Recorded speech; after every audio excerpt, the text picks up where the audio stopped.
Hello sir, बोला ना. काय करताय? प्रेस करताय का? साडीला जे आहे ते प्रेस मारतोय. नेमके जे आहे ते साडीची प्रेस कशी मारली पाहिजे हे आपल्याला इथे मी दाखवत आहे. बघू शकता की तुम्हाला जी साडीची लेवल असते ती अशा पद्धतीने ठेवावं लागेल. पूर्णपणे गॅप तुमचा हर एक सारखा असणं गरजेचं आहे. इथला किंवा सर्वच गॅप.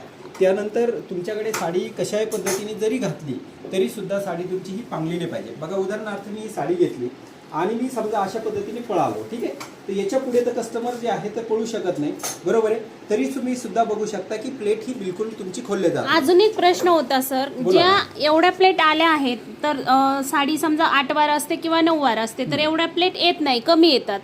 तर बघा, आता आम्ही जे आहे तर तुमच्यासाठी एक कोर्स घेऊन आलो आहे. तो म्हणजे छत्रपती संभाजीनगरमध्ये आम्ही हा कोर्स तुमच्यासाठी 3 दिवसाचा कोर्स घेऊन आलो आहे. याच्यामध्ये 100% गॅरंटी असते. त्याचसोबत तुम्हाला 5 साड्या शिकवल्या जाईल, छोट्यापासून मोठ्यापर्यंत. सर्व टेक्निकली काम